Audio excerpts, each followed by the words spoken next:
Flat বাড়ি দেবার নাম করে বহু লক্ষ টাকা হাতিয়ে এক মহিলাকে শারীরিক ও মানসিকভাবে নির্যাতন করার অভিযোগ উঠল এক তৃণমূল নেতার বিরুদ্ধে।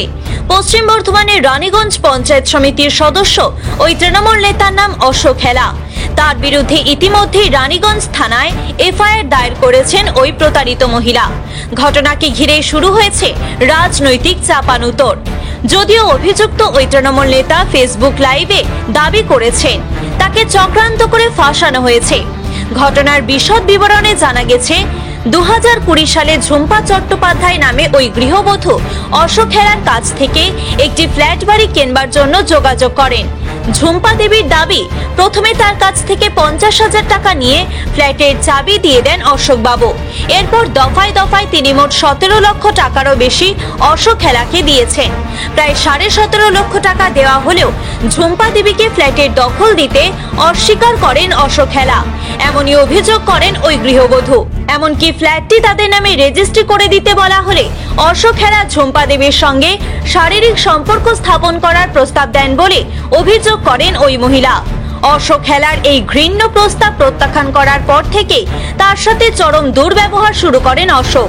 এমনই দাবি করে নির্যাতিতা ওই মহিলা। মাঝখানে প্রায় 25 দিন ফ্ল্যাটের বিদ্যুৎ সংযোগও বিচ্ছিন্ন করে দেওয়া হয়। ঝুম্পা দেবী এর প্রতিবাদ করলে তাকে নানাভাবে হুমকি দেওয়া হয়। এমনকি অত্যাচার মাত্রা ছাড়ালে বাধ্য হয়ে ঝুম্পা দেবী পুলিশের দ্বারস্থ হন। অশোক হেলা ও তার 3 ভাই মিলে ঝুম্পা দেবীর ছেলেকে রড দিয়ে অমানসিকভাবে মারধর করেছেন বলেও জানান ঝুম্পা দেবী। ঘটনার কথা জানাতে গেলে রানীগঞ্জ থানার পুলিশ অশোক হেলার বিরুদ্ধে কোনো অভিযোগই নেয়নি বলে জানান নির্যাতিতা। তাকে ক্রমাগত ফ্ল্যাট ছেড়ে দেওয়ার জন্য হুমকি দেওয়া হচ্ছে বলে অভিযোগ করেন নির্যাতিতা। যদিও এই ঘটনার কথা সরাসরি অস্বীকার করেছেন অভিযুক্ত তৃণমূল নেতা অশোক হেলা। তার দাবি 17 লক্ষ টাকা নয়, তাকে মাত্র 5 লক্ষ টাকা দেওয়া হয়েছে। যে টাকা তিনি পেয়েছেন তার সমস্ত প্রমাণ তার কাছে আছে। প্রয়োজনে পুলিশের কাছে সেই নথিপত্র তিনি পেশ করবেন। পুরো টাকা না পাওয়া পর্যন্ত তিনি ফ্ল্যাট রেজিস্ট্রি করে দেবেন না বলেও জানান। তিনি বিরোধীদের অথবা দলেরই কোনো মহলের চক্রান্তের শিকার হয়েছেন বলে দাবি করেন ওই ফেসবুক লাইভে। শাসক দলের এক নির্বাচিত প্রতিনিধির বিরুদ্ধে এমন ঘৃণ্য অভিযোগ ওঠায় স্বাভাবিকভাবেই ঘটনাটিকে ঘিরে রাজনৈতিক তরজা শুরু হয়েছে খনি শহরের বুকে। সিপিএম নেতা হেমন্ত প্রভাকর বলেন, তৃণমূল নেতার বিরুদ্ধে যখন এমন গুরুতর অভিযোগ উঠেছে তখন তার প্রকৃত তদন্ত হওয়া উচিত। অন্যদিকে আসানসোল দক্ষিণের বিজেপি বিধায়ক অগ্নিমিত্রা পাল বলেন, তৃণমূলের কাছে মহিলাদের মান সম্মান বলে কিছু নেই। ওরা সমস্ত মহিলাদের সঙ্গে এই ধরনের আচরণ করে থাকে। আর্থিক প্রতারণা হয়ে থাকলে তার নিরপেক্ষ তদন্ত করে দোষী তৃণমূল নেতার বিরুদ্ধে দৃষ্টান্তমূলক শাস্তির ব্যবস্থা করুক পুলিশ। তবে শেষ পর্যন্ত ওই নির্যাতিতার পাশে বিজেপি থাকবে বলেও কথা দেন অগ্নিমিত্রা দেবী। অক্টোবর মাস করে আমি তৃণমূল সদস্য নেতা অশোক হেলার বাড়িতে একটা ফ্ল্যাট দেখতে যাই। তো ফ্ল্যাটটা দেখে আমাদের মোটামুটি একটু চয়েস হয়ে যায়। তো দরদামে ব্যাপার হয়, দরদামে ব্যাপার হতে হতে বলে কি ঠিক আছে এইটা আপনারা দিন, এটা হয়ে যাবে, এইভাবে একটা আমাদের চুক্তি হয়। তো প্রথম বললাম যে কত টাকা দিতে হয়, বললো যে আপনি এখন 50,000 টাকা দিন, 50,000 টাকা দিয়ে দিন, আপনাদেরকে চাবি হ্যান্ড ওভার করে দেবো, আপনারা বাড়িতে ঢুকে যান। এই বলে 50,000 টাকা দিয়ে 50,000 থেকে 5 লক্ষ টাকা কিছুদিন পর, প্রথম দিন দিয়েছি 5 লক্ষ টাকা, তারপরে 50,000, 30,000, 20,000 এরকম করে দিতেই থাকি। নিয়ে সেটা বললো 5 মাসের মধ্যে রেজিস্ট্রি করে দেবো। তো 5 মাস হয়ে গেল, সে জায়গায় 1 বছর হয়ে গেল, 2 বছর হয়ে গেল। যখনই বলতে যায় তো বললেই বলে যে দুর্গাপূজা বেরাক, কালী পূজা বেরাক, ভোটের রেজাল্ট বেরাক, করে দেবো বলে বরাবর বলে আসছে কিন্তু যে আমি ফ্ল্যাট রেজিস্ট্রি করে দেবো। হঠাৎ করে 2024-এ 2023-এ যখন আমি বলতে গেলাম যে দাদা ফ্ল্যাটটা রেজিস্ট্রি করে দিন, তো বলছে ফ্ল্যাট রেজিস্ট্রিও করবো না, থাকতেও দেবো না, আর কিছু করবো না। আমি তো জিজ্ঞেস করলাম কেন থাকতে দেবেন না, তো বলছে যে না থাকতে দেবো না। সেটার একটাই রিজন হচ্ছে যে আমাকে যৌন নির্যাতন, মানে আমাকে যেটা করতে চেয়েছিল, আমি খুলে বলছি আপনাদেরকে, যেটা আমাকে করতে চেয়েছিল শারীরিক মানসিক, মানে সবসময় আমার উপর টর্চার করতো, সব সময় টর্চার করতো। বাড়িতে ওনার ওয়াইফ না থাকলে আমাকে বলতো তুমি বাড়ি চলে এসো, তোমার দিদি নেই, এইসব। তা আমি যখন ওইটা শিকার হলাম না, তখন আমার হাজব্যান্ডের উপর, আমার ছেলের উপরে নির্যাতন করা শুরু করলো। এমনকি বাইরের লোক এনে আমার হাজব্যান্ডকে ঘর ভিতরে মারা করিয়েছে। ওইটা হতে হতে তারপর আমি যখন বললাম যে দাদা আপনি রেজিস্ট্রি করবেন কি করবেন না বলুন না, আমি তাহলে কোনো আইনের ব্যবস্থা নেব। যেই বলতে গেলাম তখন আমাকে বলছে যে পুলিশ প্রশাসন আমার সব পকেটে, তুমি কিচ্ছু করতে পারবে না। এই ভয়ে আমি সত্যি বলছি কিছু করতে পারিনি, কিন্তু 2024-এ আমি টার্গেট নিয়েছি যে আমাকে একটা কিছু ব্যবস্থা করতে হবে, কারণ আমি এত লক্ষ টাকা আমি কষ্ট করে দিয়েছি, তো আমাকে তো ব্যবস্থা করতে হবে কোনো। হ্যাঁ, তো যখনই বলতে যেতাম তখনই আমার উপরে যৌন নির্যাতন করা হতো, যে তুমি এসো, তুমি এলে সব ঠিক হয়ে যাবে, তুমি এসো, তুমি ঘর এসো, তোমার দিদি নেই, তুমি আমার কাছে এসো, এলেই তোমার সবকিছু ঠিক করে দেবো। তো আমি বললাম দাদা এটা সম্ভব নয়। করে বারবার তো জোরই করেছে, ভয় দেখিয়েছে যথারীতি 2020 থেকে আমাদেরকে ভয় দেখাচ্ছে। আমার একজন মহিলা ঝুম্পা চ্যাটার্জি যার নাম, আমার এগেনস্টে বিভিন্ন জায়গায় এলিগেশন করে দিয়েছে আর রানিং থানায় এফআইআর করেছে যে আমি নাকি তাকে হেনস্থা করেছি, আর উনি নাকি আমার কাছ থেকে ফ্ল্যাট নিয়েছেন 17 লক্ষ টাকার নিয়ে আমি ওপর নাকি রেজিস্ট্রি করে দিইনি। তো আমি এটা বলতে চাই আপনাদের মাধ্যমে যে এটা সমস্ত সাজানো ঘটনা। আমাদের বিরোধী লোক কিছু আছে, আর কিছু এমন লোক আছেন যারা আমাদের পার্টিতে আছেন এখন, কিন্তু তারা বিজেপি থেকে এসছেন, কেউ সিপিএম থেকে এসছে, তারা একটা ষড়যন্ত্র করে আমাকে বদনাম করার চেষ্টা করছেন। ওই মহিলা 2020-তে ওই মহিলা ওর হাজব্যান্ড আমার কাছে এসেছিলেন, তো ফ্ল্যাট নেবার কথাবার্তা হয়েছিল, এগ্রিমেন্ট একটা হয়েছে, এগ্রিমেন্টের পেপার আমার কাছে রয়েছে, এটা হচ্ছে এগ্রিমেন্টের পেপার। এই এগ্রিমেন্টে লেখা আছে 5 লক্ষ টাকা উনি বিভিন্ন মারফত আমাকে দিয়েছেন, সেটা আমি কোনোদিন অস্বীকার করিনি। উনি বল্লভপুর বাড়িতে অভিযোগ করেছিলেন, বল্লভপুর বড়বাবু আমাকে ডেকেছিলেন, ওনাকে আমি দেখেছি যে উনি 5 লক্ষ টাকা দিয়েছেন। উনি যদি ফ্ল্যাট নিতে চান তো বাদ যে টাকাটা আছে সে টাকাটা আমাকে দিয়ে দিলে আমি তাকে রেজিস্ট্রি করে দেবো, আর যদি উনি নিতে না চাইছেন তো উনি ওনার যে টাকা আমাকে দিয়েছেন আমি ফেরত করতে চাইছি। কিন্তু উনি এইগুলোতে না করে আমাকে বদনাম করার জন্য থানাতে এফআইআর করেছেন, আমার কাছে বিভিন্ন এলিগেশন দিয়েছেন। আমি সমস্ত খণ্ডন করছি, এটা পুরো মিথ্যা অভিযোগ। যেটা আমরা এই ঘটনায় যেটা শুনতে পেলাম সেটা হচ্ছে যে 11 গ্রাম পঞ্চায়েতের সমিতির সদস্য অর্থাৎ একজন জনপ্রতিনিধি অশোক হেলা, ওনার নামে যে আজকে একটি মেয়ে আজকে এফআইআর করেছেন, আজকে আইনের দ্বারস্থ হয়েছেন, সেটার বিষয় খুবই, যদি বলি আমরা, সেন্সিটিভ। এই বিষয় একদম যদি বলি তৃণমূলের চরিত্র, তৃণমূলের এপিট ও ওপিট কয়েনের শুধুমাত্র, এছাড়া আর কিছুই নয়। আজকে আপনারা দেখছেন যে এই অশোক হেলার দুর্নীতি শুধু আপনি ধরছেন কেন, আপনি তৃণমূলের প্রত্যেকটা নেতার কাছে তদন্ত করুন, কিছু না কিছু আপনার দুর্নীতি বেরোবে।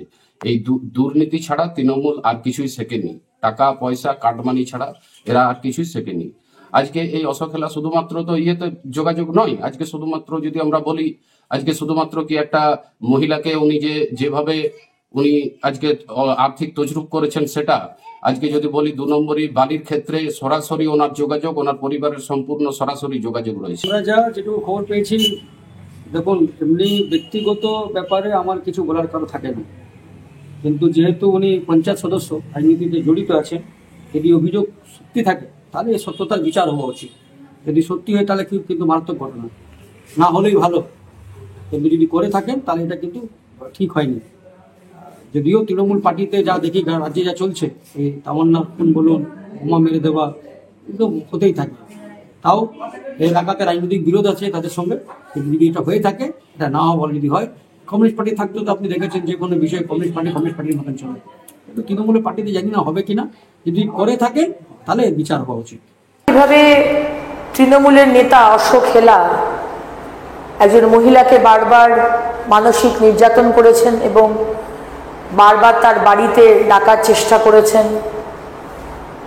আমরা তার ইন্টেনশনটা বুঝি, ফ্ল্যাট দেবার নাম করে টাকা নিয়েছেন কিন্তু ফ্ল্যাট দেননি। প্রথমে ভালো করে কথা বলেছেন, তারপরে ফ্ল্যাট চাওয়ার যখন সময় আসে বা রেজিস্ট্রেশন করার, তখন হুমকি দিয়েছেন ফ্ল্যাট দেওয়া হবে না। এবং তারপরে পুলিশের যে রোল, এফআইআর না করা, কেন আজকে 0 এফআইআর বলে তো একটা বিষয় আছে। রানীগঞ্জ থানা, বল্লভপুর থানা, আপনারা জানেন না, সেখানে বড় পুলিশের অফিসারকে দিয়ে ফোন করাতে হচ্ছে, মহিলা থানা থেকে ফোন করাতে হচ্ছে এফআইআর নেবার জন্য। আসলে পুলিশও তো এখনো টিএমসির ক্যাডার হয়ে কাজ করে, টিএমসির ক্যাডার হয়ে টিএমসির ব্যাচটাকে লাগিয়ে তারা থানায় বসে টিএমসির হয়ে কাজ করে। তাই আজকে মুখ্যমন্ত্রী মহিলা হতে পারে, তিনি বড় বড় মহিলাদের জন্য টিএমসি সরকার এই ধরনের ডায়লগ দিতে পারেন, শারীরিক হোক, এগুলো আমরা বরদাস্ত করব না। রানীগঞ্জ থেকে নিজস্ব প্রতিনিধির রিপোর্ট, টিভি নিউজ 10। মন যখন যাচায় হাতের কাছে পায় নালন্দা ফরচুন পার্ক। দরজার সামনে জাতীয় সড়ক, জানলা খুললেই এয়ারপোর্ট, পা বাড়ালেই রেলওয়ে স্টেশন, ইচ্ছে হলেই পছন্দের বাজার, মিনিটের মধ্যে স্কুল, কলেজ, হাসপাতাল। নালন্দা ফরচুন পার্ক, গোপাল মাঠ, দুর্গাপুর, পশ্চিম বর্ধমান। দক্ষিণবঙ্গের বেস্ট লোকেশনে হাতের মুঠোয় উন্নত জীবনযাপন। নালন্দা ফরচুন পার্ক, আপনার একান্ত আপন বাড়ি। বাইক মানে বাজাজ, আর দুর্গাপুরে বাজাজ মানে ব্যানার্জি বাজাজ। ঐতিহাসিক বাজাজ চেতক থেকে শুরু করে আজকের যুব প্রজন্মের গর্ব বাজাজ পালসার, সবই এক ছাদের নিচে। জাতীয় সড়কের একদম পাশে দুর্গাপুরে অবস্থিত ব্যানার্জি বাজাজ এখন দক্ষিণবঙ্গের সবচেয়ে বিশ্বস্ত বাজাজ ডিলার। বাইকের বিক্রি থেকে সার্ভিস, সবকিছুতেই নির্ভরযোগ্যতা, দক্ষতা আর বিশ্বমানের সেবা। আজই চলে আসুন ব্যানার্জি বাজাজ দুর্গাপুরে। বাইক কিনুন আর বাজাজের গর্ব অনুভব করুন।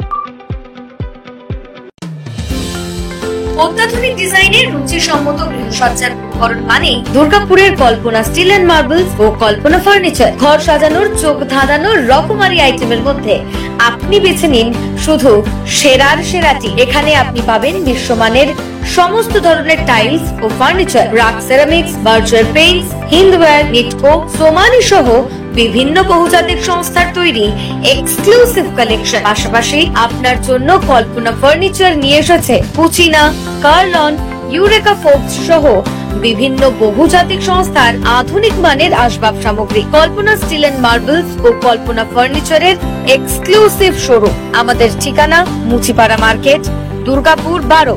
আমাদের শাখা রয়েছে বাঁকুড়া, ভিরিঙ্গি, বড়জোড়া, চণ্ডীদাস বাজার, শ্যামপুর মোড়, বিটু বাজার, কাঁচাবেরিয়া ও দুর্লাভপুরে।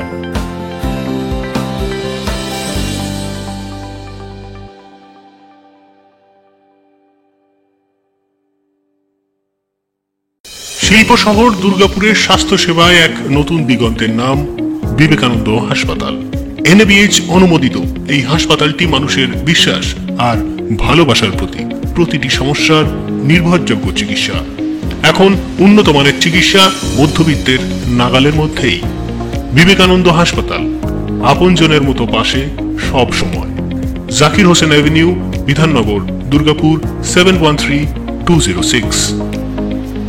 নতুন বছরে সাফল্যের চাবিকাঠি চান? সেরা জ্যোতিষের শিরোপা, ইন্ডিয়ান আইকন অ্যাওয়ার্ড 2024 আর গোল্ড মেডেল প্রাপ্ত অ্যাস্ট্রোলজার আর বাস্তু কনসালটেন্ট চিন্ময় শাস্ত্রীর কাছে আজই যান। কালার থেরাপি, নামের বানান সংশোধন সহ সঠিক মানের গ্রহরত্ন দিয়ে ভাগ্য পরিবর্তন করুন। কল 9609604638 অথবা visit Bengal Ambuja city centre, Durgapur.